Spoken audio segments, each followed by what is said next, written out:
इन आए हुए बलवीरों का पराक्रम और समाप्त हो गया इनकी वाणी का वो जोश, और समाप्त हो गया इनकी वाणी का वो रोष,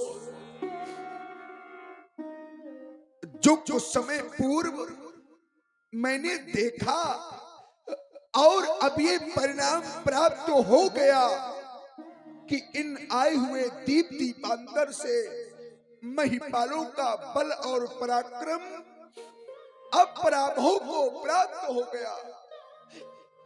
कुछ समय पूर्व मैंने अपने बंदी जनों के द्वारा अपनी प्रण की घोषणा प्रसारित करवाई। घोषणा को सुनते ही एक एक करके महिपाल आए और अपना अपना बल परीक्षण भगवान शंकर के पावन पिनाक पर करने लगे। परिणाम तमक ताक तक स्यो धनु धरही, उठे न कोटि भांति बल करही, तमक धर्यो धन मूढ़ नृपो, उठे न चले ल जाए। जब धनुष नहीं उठा तो लज्जित होकर, शर्मिंदा होकर, संकुचित होकर अपने अपने मंचों में जा जा करके बैठ गए। बल परीक्षण के कुछ दृश्य मेरे सामने आ गए। वो पहला दृश्य कैसा कि एक एक राजा धनुष के समीप आए, धनुष को उठाने का प्रयास किया, परंतु धनुष नहीं उठा। इसके पश्चात पुनः अपने अपने मंचों में जा जा करके बैठ गए। इसके पश्चात एक दूसरा दृश्य मेरे सामने आ गया। वो दूसरा दृश्य कैसा कि जब एक एक राजा से धनुष नहीं उठा तो 10,000 राजा एक साथ मिलकर सामूहिक अजगों को उठाने का उपक्रम करने लगे। भूप साहस 10 एक ही 12 और लगे उठावन पर टरई न टारा। अरे यहाँ तक टगे ना सब सरासन कैसे। अब तो 10,000 राजा, अरे अब तो 10,000 राजा एक साथ इस मैथिली प्रतियोगिता में पराजित हुए देखे गए। और अब तीसरा दृश्य देख रहा हूं। कितना कितना विलक्षण दृश्य है। वो तीसरा दृश्य कैसा कि अब कोई भी महिपाल, अब कोई भी भूपाल अजगों के समीप आने का तो कोई साहस भी नहीं करता। मानो इन महिपालों को ये विश्वास हो गया है, ये बैठे हुए वीर अब ये विश्वास कर बैठे हैं कि अजगों के समीप आना हमारा अब व्यर्थ होगा। अब हमसे नहीं टूटेगा, ऐसा मानकर, ये ऐसा सोचकर देखो न सभी श्रीहत हो गए। श्रीहत भय हार ही राजा और बैठे निज निज जाय समाजा। अरे जब कोई भी वीर अजगों के समीप आएगा नहीं, अजगों को उठाएगा नहीं, तोड़ेगा नहीं, तो भला कैसे होगी हमारी प्रण की पूर्ति। और प्रण की पूर्ति न होने पर, धनुष के न टूटने पर मेरी बेटी का क्या होगा, मेरी जानकी का क्या होगा, मेरी वैदेही का क्या होगा। ये स्वयंवर का साज, ये स्वयंवर का साज तो सजा का सजा रह जाएगा। और अब तो ऐसा लगता है कि बेटी जानकी की मांग अब सदा सदा के लिए सूनी रह जाएगी।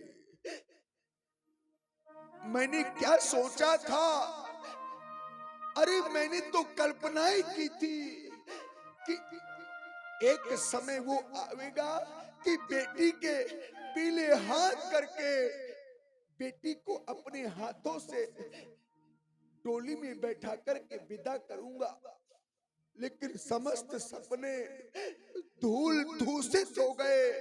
आशा अब निराशा में परिवर्तित हो गई। और मेरे बंधुओं, ये आस ये आस जब बनकर के टूट जाती है, ध्यान दीजिएगा, ये आस जब बनकर के टूट जाती है तो या रूह किस तरह से कसमसाती है। अरे कोई पूछ लो उस बदनसीब बाबुल से जिसकी बेटी की बारात द्वारे से लौट जाती है। आज आज वही हो गया जिसकी मैंने कभी स्वप्न में तक कल्पना न की थी। मेरे सपने सब धूल धूसित हो गए।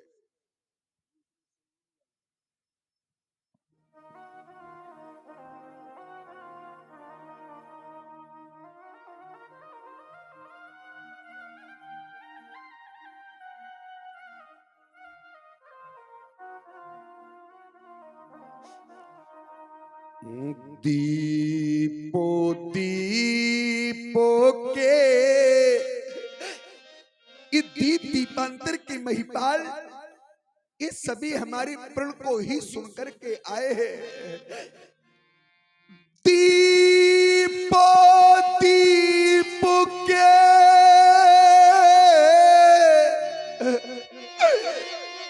ये भूपति नाना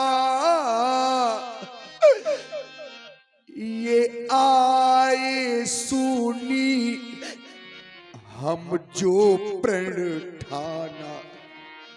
क्या क्या केवल दीप दीपांतर के महिपाल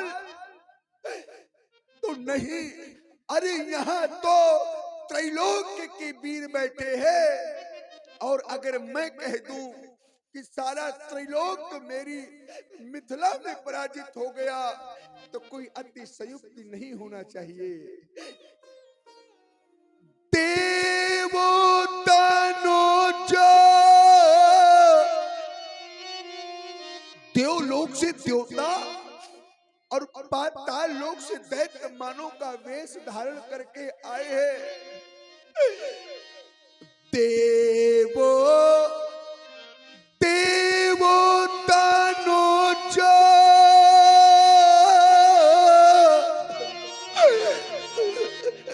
धारी मानो जो शरीरा पिपोलो पीरो आए रणधीरा। एक नहीं, अरे दो नहीं, मैंने तो 3-3 लाभ सुनिश्चित किए थे।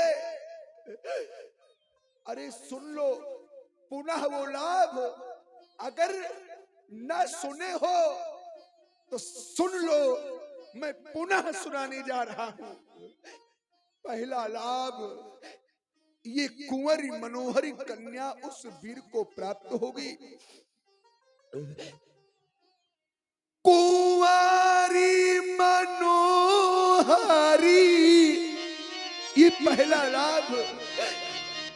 अभी जाए बड़ी, ये दूसरा लाभ।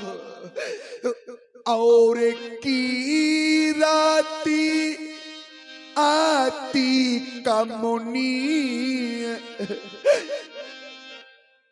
पावन हारी बिरंची जनु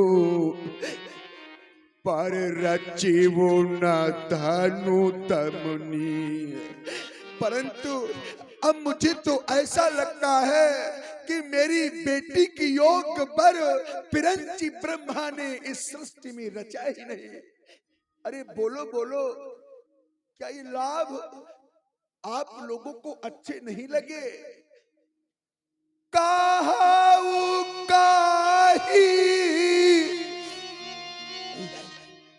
यह लाभ ना भावा, काहू ना शंकरो चापो चढ़ावा। अरे उठाना उठाना चढ़ाना तो दूर रहा, रहे वो चढ़ावा पो।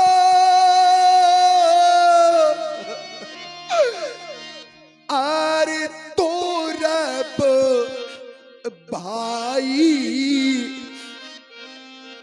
तिल भर भूमि ना सके वो छुड़ाई। तो अब क्या बचा? अरे आप लोग क्यों बैठे हो? जब सब कुछ समाप्त ही हो गया, कुछ शेष नहीं रह गया, क्या ये वीर भोग्या वसुंधरा क्या वीरों से विहीन हो गई? क्या कोई ऐसा वीर नहीं जो मेरी प्रण की पूर्ति कर देता? वीरता का पराभव, अरे वीरता की अवनति, वीरता का पराभव कहना तो नहीं चाहता था, लेकिन आप लोगों ने कहने पर विवश कर दिया। आप जानी, मुझे ये ज्ञात हो गया, अब मैं ये जान गया। आप जानी को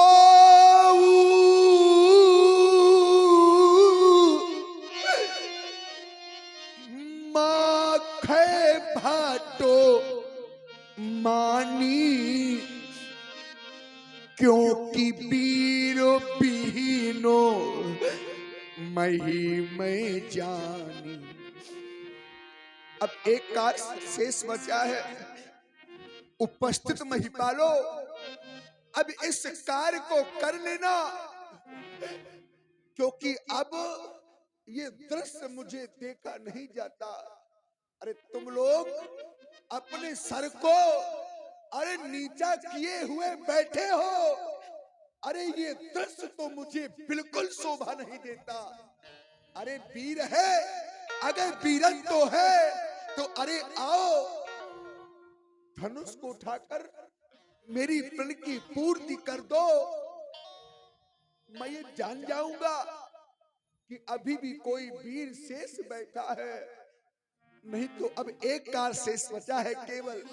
करना क्या होगा? ताजा हूं आसो छोड़ दो, जो आस लगा करके बैठे हो चले जाओ। ताजा हूं आसो निज निज गृह जाहू, क्योंकि लिखा ना विधि पैदेही विवाहु। मैं ऐसा मान लूंगा, मैं ऐसा सोच लूंगा कि विधाता ने मेरी बेटी के भाग्य में विवाह है, नहीं लिखा। बहुत से यहाँ पर बेटी के पिता उपस्थित है, और बहुत सी यहाँ पर बेटी की माताएं भी उपस्थित हैं, क्योंकि बेटी के दुख को केवल बेटी वाली ही समझ सकते हैं। अरे जिनके जीवन में भला बेटी ही नहीं, अरे जिनके आंगन में भला बेटी ही नहीं, तो वो क्या जाने कि बेटी का दुख होता क्या है? क्योंकि बेटी के दुख को बेटी वाली ही समझ सकते हैं। अरे जिस समय गृह में बेटी का जन्म होता है, उस समय बेटी के माता पिता अपनी बेटी का लालन पालन करते हैं, अर्थात बेटी को पालते पोसते हैं।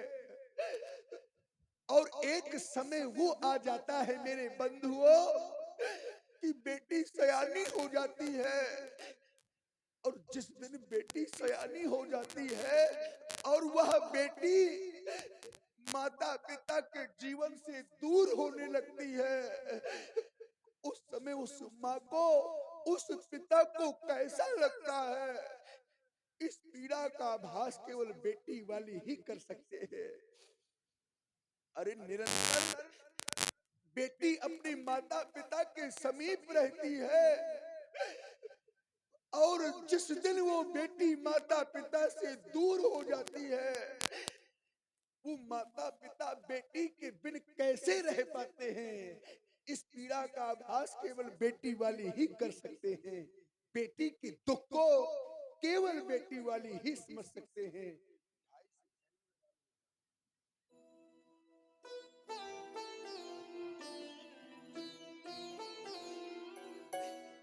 बेटी के दुख को केवल बेटी वाले ही समझ सकते हैं, क्योंकि सिद्धांत कहता है कि पारे घर खाल को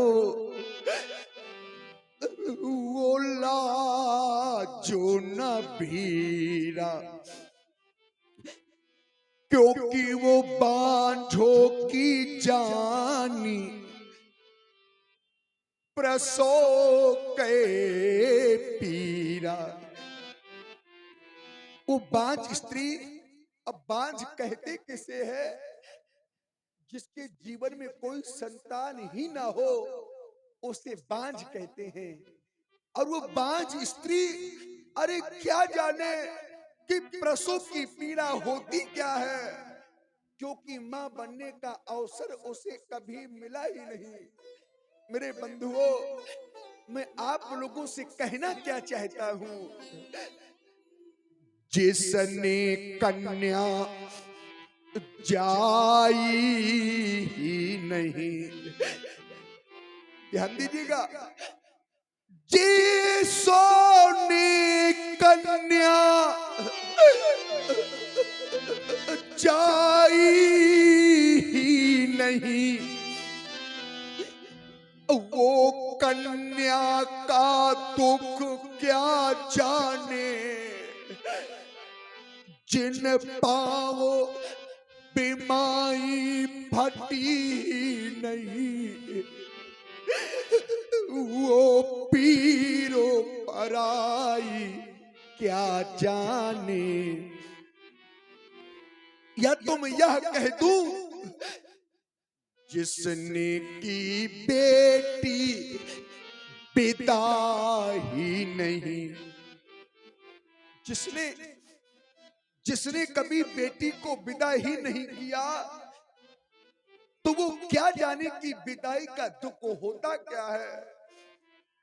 मैंने एक दृश्य देखा विदाई का,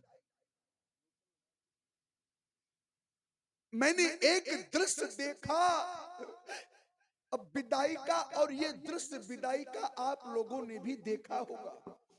और आप लोग सुन रहे हैं महाराज जनक जी की खांड की बाणी वाली ही बेटी के दुख को समझ सकते हैं। मैंने एक दृश्य देखा विदाई का, और विदाई के दृश्य को तो सभी ने देखा होगा। ये क्षण इतना कारुणिक होता है कि इस दृश्य को देख करके हर व्यक्ति रोने लगता है।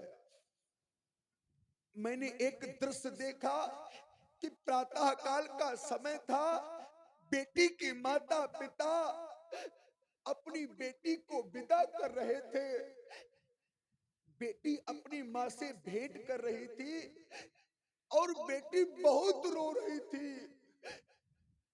बेटी बार बार अपने माँ के समीप जाती और माँ माँ कहकर माँ के हृदय से लिपट करके रो रही थी, मानो वो बेटी अपनी माँ से दूर जाना नहीं चाहती। लेकिन बेटी का पिता आता है, अपने हृदय को बिल्कुल कठोर बना लेता है, और बेटी को अपने हाथों में लेकर के डोली में बैठा देता है। वो पिता बेटी को डोली में तो बैठा देता है, लेकिन पिता को इतनी होती है, इतना दुख होता है कि मूर्छा खाकर पृथ्वी पर गिर जाता है। अरे वो भी तो एक पिता है, वो तो एक बेटी का पिता है, भला अपनी बेटी को अपने आप से दूर कैसे कर पाता है। जिसने की बेटी पिता ही नहीं, जिसने की बेटी पिता ही नहीं, वो दुख पिता का क्या जाने, जिसने कन्या जाई ही नहीं, वो कन्या का दुख क्या जाने। और सज्जनों, कल्पना करी उस समय की जब समय आता है कन्यादान का, जिस समय मंडप के नीचे बैठकर बेटी के माता पिता अपनी बेटी के पीले हाथ करते हैं। सर्वप्रथम बेटी की माँ बेटी के पीले हाथ करती है, बगल में बैठा पिता उस दृश्य को देखता है तो वो पिता रोने लगता है। और जिस समय वो माता पिता अपनी बेटी का हाथ वर के हाथ में सौंप देते हैं, उस समय कैसा लगता है उस पिता को और कैसा लगता है उस माँ को। अरे उस समय तो ऐसा लगता है कि आज मेरी बेटी नहीं, मानो कि कोई कलेजा निकाल कर लिए जा रहा है। और इसके पश्चात समय आता है विदाई का, और ये विदाई का दृश्य तो सभी ने देखा होगा। जिस समय किसी की बेटी विदा होती है, मेरे बंधुओं, विदाई की संपूर्ण तैयारियां हो जाती हैं। ध्यान दीजिएगा, विदाई की संपूर्ण तैयारियां हो जाती है। बेटी बेटी एक स्थान पर बिल्कुल शांत बैठी होती है, बेटी रोती नहीं है, लेकिन जिस समय बेटी के कानों तक एक आवाज आती है, उस आवाज को सुनकर के बेटी रोने लगती है। कोई कह देता है, कोई कहता है, अरे समय हो गया है विदाई का, अब विलंब क्यों हो रहा है।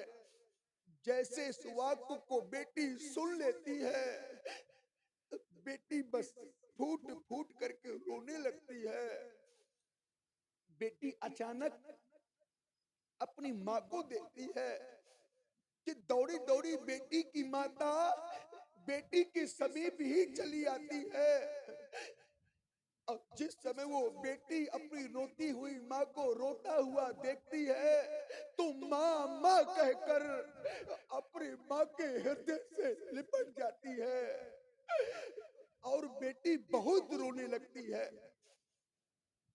बेटी अपनी माँ से कहती है, माँ, अरे माँ, मेरे पिताजी कहाँ है, अरे कोई जाओ मेरे पिता को मेरे समीप लेकर के आओ। मेरे बंधुओं, एक व्यक्ति जाता है बेटी के पिता के समीप, बेटी के पिता को लेकर के आता है। बेटी का पिता आ तो जाता है, लेकिन जैसे वो पिता अपनी बेटी को रोता हुआ देख लेता है, तो वो पिता उसी समय वापस हो जाता है, चला जाता है दूर और एक कोने में छिप करके बैठ जाता है और फूट फूट करके रोने लगता है। बेटी चारों ओर अपने पिता को देखती है, जैसे रोती हुई बेटी अपने रोते हुए पिता को देखती है, तो पिताजी पिताजी कहकर पिता के हृदय से लिपट करके रोने लगती है। क्योंकि विदाई का दृश्य ही ऐसा होता है। व्यास जी आचार्य प्रमाणित करते हैं। कि बाहुरी बाहुरी भेंट ही महतारी। बेटी एक बार अपनी माँ से भेंट नहीं करती, बेटी तो बार बार माँ से भेंट करती है, लेकिन बेटी का मन फिर भी नहीं भरता। तभी तो बेटी बार बार अपने माँ से भेंट करती है, बार बार अपने पिता के हृदय से लिपट जाती है। कहीं भाई भाई कह करके अपने भाई के हृदय से लिपट जाती है, क्योंकि विदाई का दृश्य ही ऐसा होता है। कैसे रोती है बेटी, कैसे रोती है बेटी जब विदा होती है। तब लिपट लिपट करके माँ से रोवे बेटी, तब लिपटो लिपट करके माँ से रोवे बेटी, तब वो माँ व्याकुल हो जाती है। और वो बेटी करती क्या है, वो माँ बेटी के मुख को चूम चूम छाती से उसे लगाती है। बेटी की माँ जब बहुत रोती है तो बेटी अपनी माँ को समझाने लगती है, माँ तुम क्यों रो रही हो माँ। हर बेटी को एक ना एक दिन अपनी माँ को छोड़ करके जाना पड़ता है, क्योंकि ये नियम तो विधाता ने सुनिश्चित कर दिया है। हर बेटी को एक दिन अपने माता पिता से दूर होना पड़ता है। रोती हुई बेटी रोती हुई माँ को कैसे समझाती है, माँ मेरी माँ तू।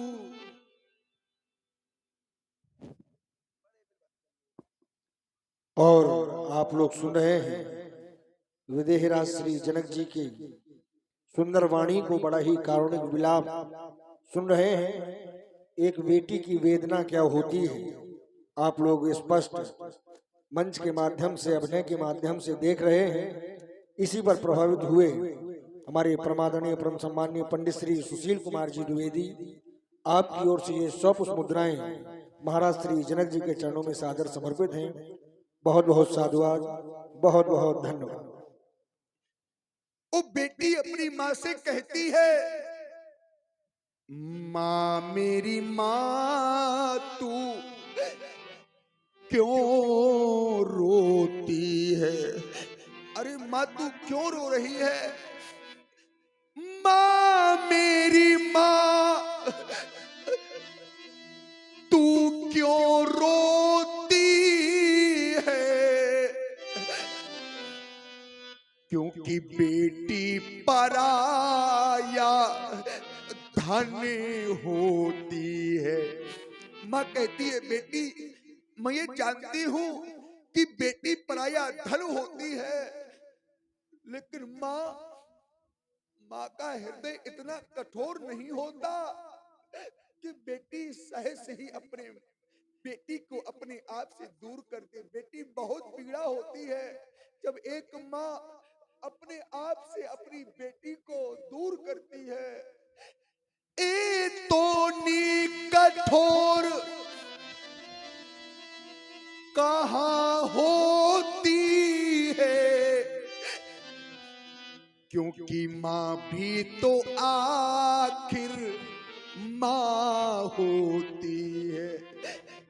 बेटी जिस समय विदा होने लगती है तो बार बार अपनी माँ को देखती है, बार बार अपने पिता को देखती है, और बेटी कहने लगती है, जन्मदाता मेरे दूर मुझसे हुए। ध्यान दीजिएगा, बेटी कहती है, जन्मदाता मेरे दूर मुझसे हुए, मेरी माता भी आज पराई हुई। आए विधाता, बेटी कहने लगती है विधाता से, आए विधाता जहां जन्म तुमने दिया, उसी घर से ही मेरी विदाई हुई। लोग कह देते हैं बेटी तो पराया धन होती है। ये बेटियां पराया धन तो होती हैं, परंतु ये बेटियां अपने माता पिता के कलेजे का एक टुकड़ा होती है। बेटी ना जाने कितने कष्टों को, ना जाने कितने दुखों को सहन कर लेती है, लेकिन जिस समय अपने माता पिता के गृह में जाती है तो बेटी अपना दुख छिपा लेती है और अपना सुख अपने माता पिता को बताने लगती है। आप लोगों ने अनुभव किया होगा, ये जीवन होता है बेटियों का, क्योंकि वो बेटी जानती है अगर मैंने अपने माता पिता से अपना दुख बता दिया तो मेरे माता पिता को बहुत पीड़ा होगी। उन्होंने किस प्रकार से मेरा कन्यादान किया है, कैसे मुझे विदा किया है, वो बेटी अपना दुख कभी अपने माता पिता को नहीं बताती, अपना सुख बताने लगती है। बेटी लाखों पराया धन है। लोग कह देते हैं बेटी तो पराया धन होती है। बेटी लाखों पराया धन है, बेटी हृदय का टुकड़ा होती है। बेटी हृदय का टुकड़ा होती है और कीमत वही समझते हैं जिनके घर बेटी होती है। और सज्जनों, बेटा आंखों का तारा है,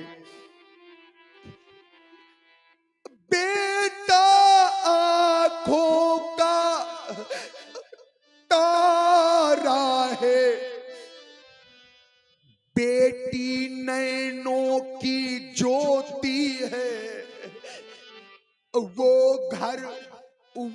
घर मंदिर बन जाता है जिस घर में बेटी होती है। घर में अगर बेटा हो जाए तो ये तो भाग्य की बात होती है, और अगर बेटी हो जाए तो ये भाग्य की नहीं, ये तो सौभाग्य की बात होती है। जिस समय बेटा होता है तो लोग खुशियों से भर जाते हैं। विधाता ने पुत्र दिया है, बेटा दिया है, खुशियां मनाते हैं। और जिस समय बेटी होती है तो लोग शोक मनाने लगते हैं। बेटी का होना उन्हें बिल्कुल अच्छा नहीं लगता। ऐसा क्यों? क्या बेटी का होना क्या कोई दुर्भाग्य है?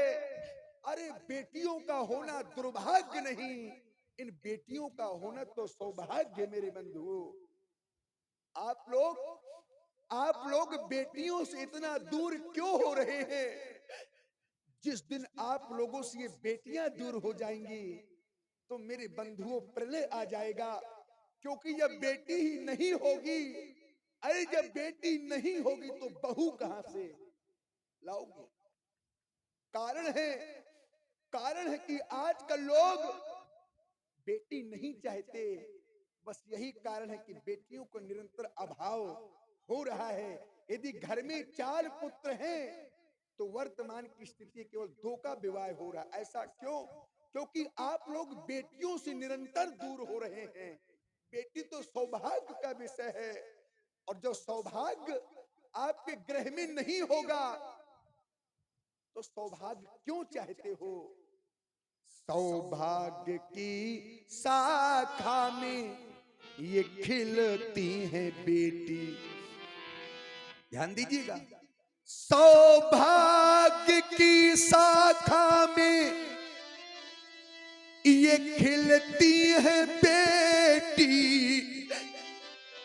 और भाग्य अगर अच्छा हो तो मिलती है बेटी। और कभी बन के कोयल और कभी बन के मैना, घरों आंगनों में चहकोती है बेटी।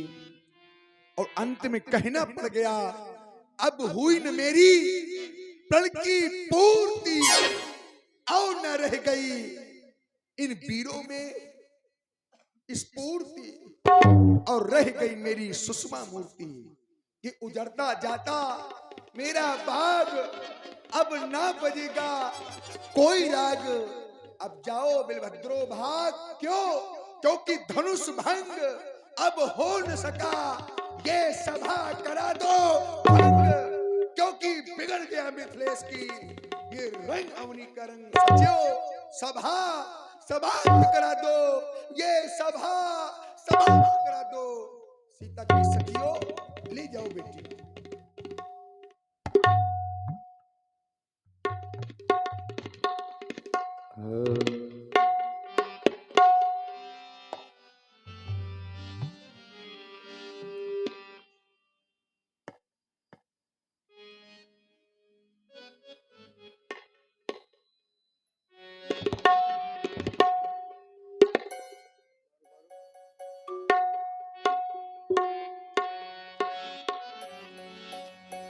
हो जनक बचन सुन सब नर नारी, देख जानकी भय दुखारी। माखे लखन कुटिल भई भौ है, रंधपट फरकत नैन रिसो है। कह न सकत रघुबीर डर, लगे वचन जनुबान। नाई राम पद कमल सिर, बोले गिरा प्रमाण। राजा जनक का एक एक वाक्य बाणों की भांति हमारे हृदय को विदीर्ण करता है। अब चन को माखे फटमानी, अन्यथा वीर भीन